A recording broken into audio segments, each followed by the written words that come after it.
Welcome back at WNST, Tassel, Baltimore, and WNST.net. Boy, oh boy, I mean, I'm just trying to towel off around here for all that has occurred this week.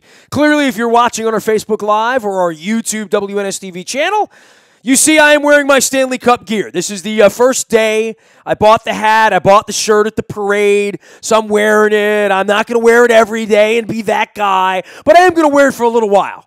It is funny because this week, if you were to circle it on my calendar every 4 years, it's a pretty big deal for me. If you followed my career, if you listened to my show, not only am I the only guy around here that loves hockey and loves the Caps, but I'm also the only guy around here that loves World Cup soccer. And every 4 years, I get together with this guy. We usually get a beverage, maybe a Capriana or something like that, get together and watch the Brazilian team play. Sometimes they even let my country, the United States of America, participate. We will not be participating this year. We finally found a way to qualify, which is to pay FIFA whatever mafia money you're supposed to pay them to get the bid, and we're going to do that in 2026. Denison Cabral has been my friend for the better part of 20 years, and I remember when we didn't even speak the same language, when he would get yelled at in some sort of Slavic language by Mike Stankovic as the one of the early members of the Baltimore Spirit. He has been the head coach of the Harrisburg Heat. He is a futsal legend. But more than that, over the next couple of weeks, buddy, you're Brazilian, right? I mean, more than anything else, you're from Brazil, and this is the most important thing in your culture is to win this tournament the next couple of weeks, right? Yeah, so it's just crazy, the opportunity to share with the friends and family and kids that we coach, the beauty of the game, and now coming up the World Cup again. And thanks for having me here on your show. And this is, again, we're talking about these are 20 years, not even speaking the same language when we first met. But, yeah, a great opportunity to share with you another World Cup, and hopefully this is going to be a better one for the Brazilians in the finals. Well, you're an interesting scenario because you did come to this country as an immigrant. You came to this country literally not speaking the language, and I remember that. When did you arrive? When's the first time you walked into America and said, I'm going to make a home here? Well, it was in '94 when I was first introduced to indoor soccer, and Jim Gabera, the coach today for the Washington Spirit, a professional team. At the time, he was coaching the Washington Warhogs. So I went through a tryout and fell in love with the game, very similar to futsal, which grew up playing. And, I was just very comfortable playing the game, and I thought that it would be a game that I would do okay. So made it up to be my soccer career. Well, 25 years later, 24 years later, here you are. You arrived here at a time when the World Cup was here, and you were a very young man. I remember drinking beer at Hooters at the Inner Harbor with Mike Messina one night, and there were 300 Norwegian fans who stormed the Inner Harbor in Norwegian gear because they were playing a World Cup game down in D.C. the next day. I think you may have thought soccer was going to sweep this country. It hasn't necessarily been that way. I don't think you could have ever imagined that in 2018, we would be playing this corrupt World Cup game over in Russia where the Mafia won the bid, and we're about to do that in Qatar again 4 years from now. But that the U.S. wouldn't be in the tournament it's got to be unthinkable for you coming from a country like Brazil where it literally means everything in your culture. Well, Nestor, you know what? When I first arrived here, I remember in '94 when we were actually in the middle of our season playing the Summer League. I was in California. We were in San Jose playing a game. I believe we played. We were supposed to be playing 2 days after the World Cup and then the finals. And I was in a hotel with a guy from Argentina, my teammate, watching the finals. And then we were just. It was exciting to see. Not obviously understanding everything that was going on, except on TV. But, I saw a lot of, things happening from those years, that happened with soccer in this country. But for me to come out of here, didn't have that many people around that I knew of to celebrate and watch, on TV Brazil playing and winning, the World Cup. By the way, they won the World Cup in 9. I just wanted to point. Some people here don't have a memory of that, but that's one of the great days in your life when your country won the World Cup and you were sitting in the United States. So you were close to like the Rose Bowl where it happened, right? Like you were right. Yeah, so I mean, you felt the ground shake a little bit. Yeah, it was exciting. It was nice, and then it was funny because a lot of people congratulating me for, hey, congratulations, and I never understood, like, wow, this is they recognized them from Brazil and this and that, and then that it was nice, but you can't experience. I had the opportunity to go in the last World Cup in Brazil. We went to 2 different games in my hometown where I was born, and that's the true excitement. That's when things are happening. That's what you experience. The true, the fans, the things that go, like behind scenes.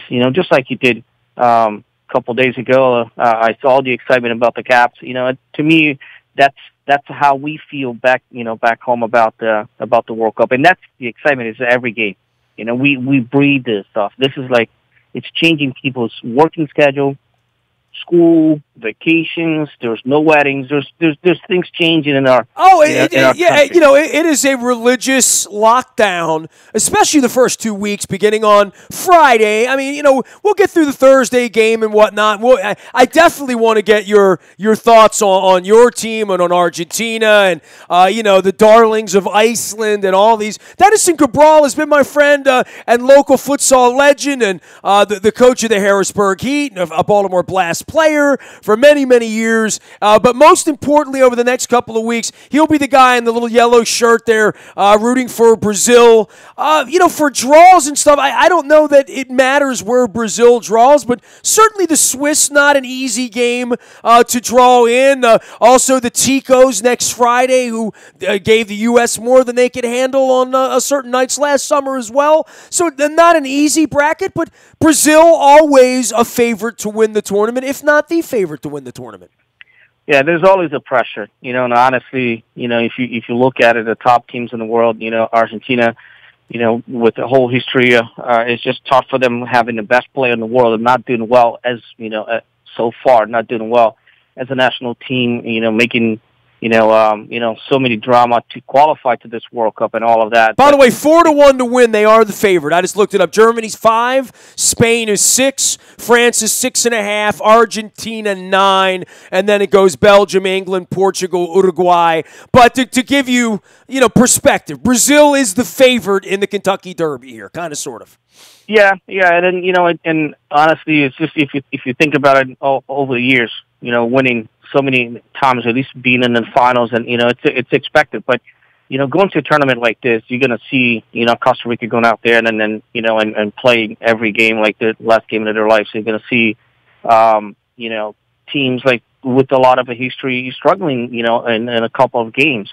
One of the things that we all know about is our very first game is a tough one, and people are like, yeah, Brazil's going to make it. Brazil, it's going to win. But up until all the, those things happening, there's going to be, I think there's always going to be a couple different surprises, but I honestly expected to have Brazil in the finals again. I'm not sure if Brazil's going to win, but as another Brazilian, we're going to dream about it, and I hope that we're going to get the opportunity to pay back the Germans.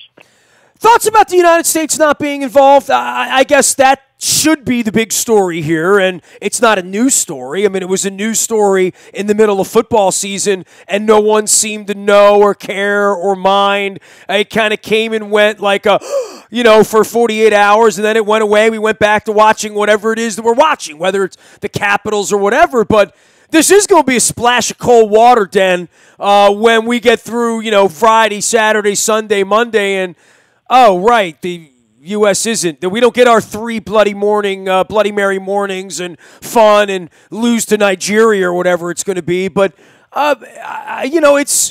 It's not good. It's not good for sport in our culture. It's certainly not good for TV ratings. I don't know that it mattered that no one thought that the U.S. would really win. But I go back to 2002. Maybe you were with us that morning. You very well may have been at our morning drinking parties when they're playing Germany and, playing through to try to get to the Final Four and Oliver Kahn and all of that. But that doesn't feel so far away to me that they were ascending. And then you look up 16 years and a couple of World Cups later, and I was at the games in Germany, in Kaiserslautern, where they played Italy in the draw. I was there in Gelsenkirchen when they were embarrassed by the Czech Republic in 2006.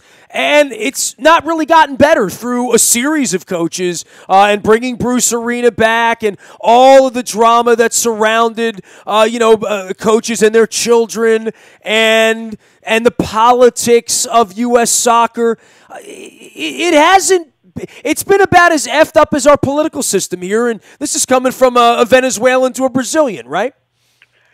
Well, very unfortunately, the politics just gets involved, and it's so much, so many different dramas that we went through, and we saw this, happening throughout the qualification, and it's just, not good for soccer, not good for U.S. But again, I always believe that, the Americans are embracing even more, soccer at a different level now. It's not just the local soccer; it's about, understanding it and educating themselves to a different level, to the higher level of soccer. So, U.S. Fans, I'm sure will be, glued on TV, to watch this World Cup. And then obviously, it's a very unfortunate U.S. it's not there. And again, it's unfortunate on one side, and it's really like the reality. How can you expect to be playing at the biggest stage in a sport, in a big event, the biggest always, with the kind of philosophy and the kind of development programs that are done. It's just not. It's a mix of in different interests instead just getting ready, getting right, a long-term program, a long-term idea. Just like German is it's going to be tough to beat their program for a long time now because they took the time. They went to years where they didn't know where to go and how to do it, and finally they set themselves up for the World Cup last time and for this World Cup to win. But it took time to develop players, to organize, to have a plan, have a program, believe and trust in what they're doing. And here they are, top team, country in the world, ready to possibly win another World Cup. And U.S. didn't have that. U.S. Honestly, I think that Klinsmann's, the drama for him leaving, it was a tough thing for U.S. One of the toppest, guy in the world that could possibly help out developing players, developing programming, and getting ready for this, but not for 1 or 2 years. It takes time. But U.S. soccer, honestly, watching and working now more and more with the little ones, with the younger kids, I can tell you right now that, that a lot of people believe in those kids. A lot of people, it's a lot of talent. It just hope, let's hope that we can have the right people in the right time, in the right positions to get this U.S. National team back again in a big stage. Do we have too many kids playing other sports in this country, quite frankly? I mean, you've witnessed this now over a quarter of a century, more than half your life now. You've been here in the Baltimore area, which is a nice little cradle of soccer. I mean, Pete's done a hell of a job over at UMBC. We still sell tickets for indoor soccer here, as you know, from Harrisburg down to Baltimore. We've had many of the Zuzis, back to the Armstrongs and the Ryersons and, the UB crew that's along with Kevin Healy, as you know, that sort of led the way for, having a pipeline. We've always had kids around here, on the World Cup. You talk about Dortmund now and what's happened here with a former Harrisburg Heat player settling up into your heartland up there and having an offspring go off to Europe and become a star performer as well. So, there are success stories, but this is certainly not a month to be talking about those, right? This is a month to be saying, how are we not in the World Cup? And I guess at a time when the EPL is on Saturday mornings now, right? And we're much more exposed to it. And a guy like you gets out every day of your life kicking a soccer ball with American kids. it shouldn't just be overlooked that somehow we screwed this up. There should be a real examination of what's going on here and not just lip service. Yeah, it's crazy because I'm big, believer on the commitment. If you have your focus and you're committed to what you wanted to do, and if you're a little kid and you wanted to play hockey, for all the things that are happening now, for local kids that watch the games and watch those guys winning the championship after over, how many years, so all of a sudden that should be, something that sparks, the attention of those kids and they make them commit to what they wanted to do. So all of a sudden, that's what they wanted to do. That's what they wanted to play. That's how they wanted to become one day. And that should be the focus. And all of a sudden, because the lifestyle, because the culture, well, there's the baseball, there's the football, there's the lacrosse, and there's the basketball, there's the winter this, the winter that. So it becomes a distraction. All of a sudden, that kid that wants to become a hockey player or a soccer player or a football player loses that whole focus because, the distraction, because the other options. And then it's not, it's not even talking bad about the culture or the lifestyle. It is what it is. That's part of, it's part of being an American kid, which is, I love the idea, but they're not for the committed player. You go to other countries, there's no other option. If you wanted to become a soccer player, that's something that runs in your blood. You're watching the game on TV. The coaches don't have to tell you to go and practice extra time. Parents don't have to drag you into practice. You don't have to, to get the whole setup for you to learn how to play soccer. You play with the older kids on the street. You play with the older brothers. You get involved in the pickup game because that's part of development. It's part of learning. And most importantly, it's part of your dream. So nothing else is going to get on the way. Somebody asks you to go to a birthday party. Somebody's asking you to go to the beach, to a soccer game, that there's nothing else. You're going to get to the soccer game, or you're going to watch the game, or you're going to be playing the game, and that's it. So I think that, that kind of a commitment, I honestly don't think that in general we ever going to have that for soccer.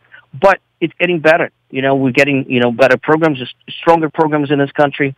A lot of involvement from, other for international, coaching, bringing in a different style. So I think that the kids are just going to benefit from that. And the ones that are going to benefit from are the ones that are committed, the ones that wanted to do, the ones that are dreaming about, becoming a soccer player, the ones that are going to be watching every game in the World Cup. So those are the things that, honestly, I see the difference. And it's not an easy thing, to talk about it because now you're talking about the culture. Now you're talking about the lifestyle. Now you're talking about the different distractions, in those youth, players out there in their lives. So that's not an easy thing to deal with. But it's, honestly, it's part of what is happening. It's part of what's happening. Why U.S. is, it's not there. It's not, we're not going to see them, So we just have to deal with. We have to keep working with those younger kids. You have to put in ourselves out there available. There's so many good coaches in the U.S. in all different styles from all different countries. People are very educated. So hopefully the kids can take advantage of that, and then when we can have a stronger, team or at least like a program that can provide those players for the national team. He is Denison Cabral. He's one of our favorite guests around here. I don't know why I don't have him on more often just talking about soccer, but this is a time to talk about soccer as I wear my Caps hat and talk about a Triple Crown horse and talk about the Golden State Warriors and the U.S. Open and the Orioles in last place in my Dear Orioles series that's coming your way at WNST.net, as well as the Ravens are still throwing the football around. But right now we're doing soccer. Denison Cabral is here. Den, tell everybody what you're up to right now because I got a whole bunch of other stuff I want to get to, but I just want to sort of update people on your world. You were doing the Harrisburg Heat. You're always involved in futsal around here, but I know you've taken on a new project as well. Well, thanks for bringing that up. There's a couple of exciting things that just happened in the last couple months for me. I was very fortunate to be offered a position to coach with the Washington Spirit to the Academy program on the girls' side. I'm going to be the head coach of the 06 for the first year, and I'm going to be the assistant coach of the other teams, the older teams, the 16s and 17s. So I'm working next to my very first coach in the U.S., the person who believed and gave me the opportunity to play and live here in this country and make my life to becoming a dream, and that came through, through soccer. So Mr. Jim Cabral, coach of the Washington Spirit, offered me that opportunity to work with him and then some other amazing coaches. And so I'm excited about this opportunity starting in August. So I will be here. Santino Quaranta, our Maryland director, another guy that knows tons of soccer, a lot of experience, and he's running a great program. I had a couple of caps, as I remember, and I gathered out in White Marsh with his pals watching him play. I believe it was up in Hartford one night.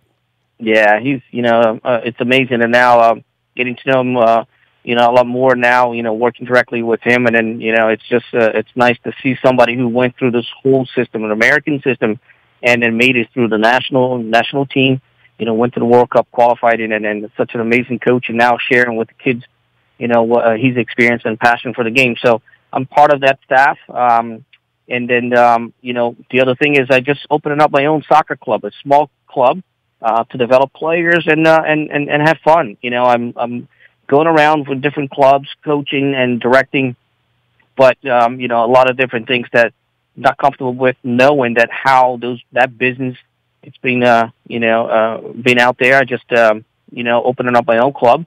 We are going to be in Anne Arundel County. We call it DCFC, Denison Cabral Football Clube. I'll put in a little Brazilian, flavor out there. And, yes, so the idea is developing players. So we're starting with a few teams at age 9 and 10 girls, and then and 11 on the boys' side. So getting myself more involved in running the club, and then obviously the DCFA, the futsal club, for 12, it's going to be 13 years now in the business. We're just growing and helping out, developing players with technical ability, and all that stuff through futsal, which is my passion. And that's pretty much it. I'm just committed to stay closer now, so that's one of the reasons that I'm not involved any longer with the Harrisburg Heat. So had a good experience. Just continue working with the kids. That's something that I always loved, and then I'm just happy for those opportunities. Denison Cabral is our guest, and it is a small world, just like Walt Disney World and the ride and all that stuff. So Brazil is the favorite to win the World Cup, and Den, I come at this honestly, right? My people are from Venezuela. I would wear the American side. I have a closet full of American jerseys, as you know. But we're going to be supporting Germany in this one, and here's a wild story for you. Back in 2006. My wife and I attended 2 games in the first couple of days of the World Cup. We drove from Amsterdam to Dortmund to see Trinidad play Sweden on day 2 of the World Cup. And then on day 4, we drove back into Germany to Gelsenkirchen to see the U.S. play the Czech Republic. And the U.S. was greatly embarrassed by the Czech Republic in that game. But the Dortmund and Gelsenkirchen about 10 miles apart. And about 6 miles south of there was a young man that would later save my wife's life, who calls Dortmund home. His brother was actually a trainer for the Dortmund team and now trains for a team in Great Britain. But he's from that area, so we have to support Germany because he's German. They won the last World Cup when my wife got her transplant 4 years ago, and he saved her life. So the kid that saved my wife's life is German. We're out actually actively looking for some German shirts and some hats and some gear so we can properly represent, and we might even make schnitzel around here or make a go at it or something like that. So we don't have to worry about it till we get to the finals, but if we get Brazil and Germany sort of pitted against each other, I'm not going to be wearing the Brazilian flag for you this time, Den. Sorry, man.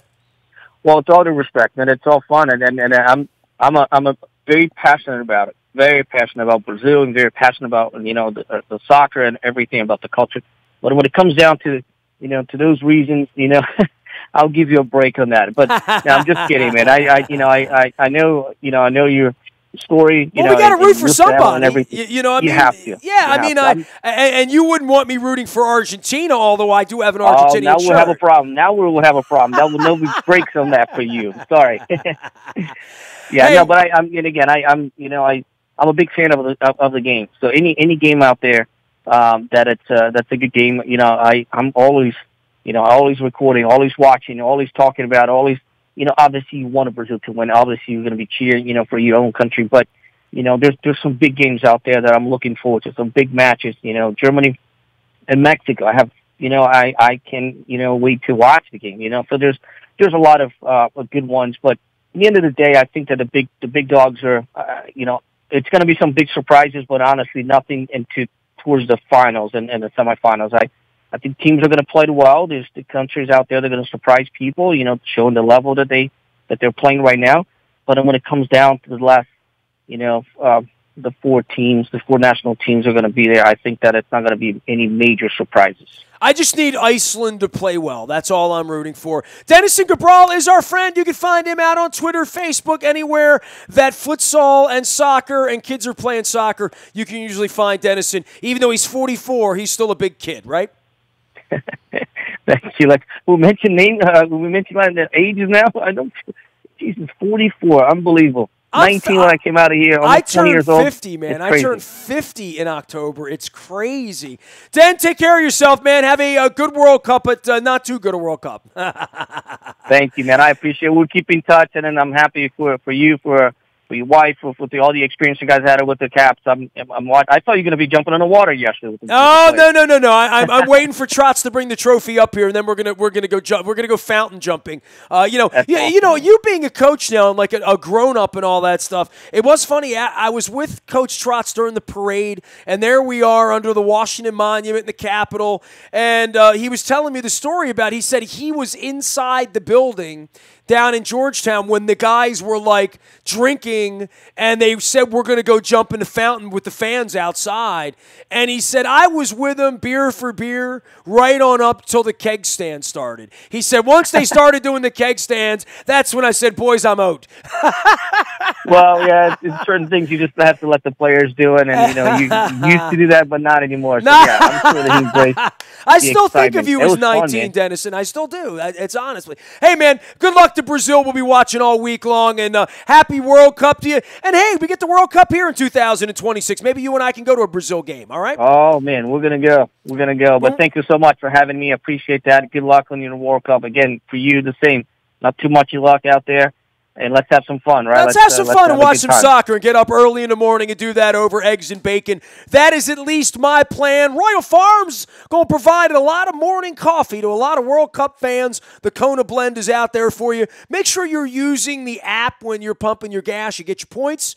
You get your Western fries, your fried chicken. Honest to God, I stopped at the Nursery Road. Has become my favorite Royal Farms, because I've been coming back from D.C. late at night, pumping my gas. But they have delicious fried chicken and Western fries at the Nursery Road location. I gassed up there about 11:25 after Robert Plant the other night down in Columbia. So shout out to the Rofo down in, I guess they would call that Hanover or Linthicum. I don't know what you would call that, but Nursery Road is where I go. Fried chicken late. Royal Farms, real fresh, real fast. The buyatoyota.com audio vault there 24 hours a day for you to listen to all my World Cup conversations, all of my Stanley Cup conversations. It's coming at you fast and furious here. I've been doing a lot of work and a lot of video and a lot of audio because I'm really inspired by all of this. I want to capture all of this Caps magic while we have it, as well as the World Cup magic, the United States getting the World Cup. We got a Triple Crown winner. I am doing my Dear Orioles series. It's going to come at you fast and furious the next couple of weeks as we prepare for an all-star game in D.C. And the Ravens throwing the football around this week. Luke's out at training camp. All of that in the buyatoyota.com audio vault. The morning newspaper ships directly to your email inbox each and every morning at 7 a.m. It's all brought to you by Planet Fitness and PlanetFitness.com, where it's still $10 a month to get in the best shape of your life, guaranteed. The morning entries for the Maryland Jockey Club and Laurel in the morning newspaper each and every morning, as well as at the front of WNST.net. Appreciate Maryland Jockey Club and our partnership with them as well. Nasty at WNST.net finds me if you need breaking news you want to be on our WNST text service. That's all brought to you by Coons Ford of Security Boulevard. Dennis will be here on Thursday getting you ready for the weekend. Dennis Colazzo's doing the Sunday Sports Voice, now heard Thursdays from 3 until 5. It is the SSV on WNST and our WNST text service. All brought to you by Coons Ford of Security Boulevard. Woo! Give me a towel, man. I'm out on Facebook and Twitter and LinkedIn and Snapchat and watching soccer and talking about football, training camps and mini camps and our Ray Lewis trip and our Nashville 50th birthday trip. And don't let me forget the last place Orioles. I won't be forgetting them. The Dear Orioles series cometh soon, beginning this week. We are WNST.net, AM 1570, and WNST Towson, Baltimore, and we never stop talking Baltimore sports.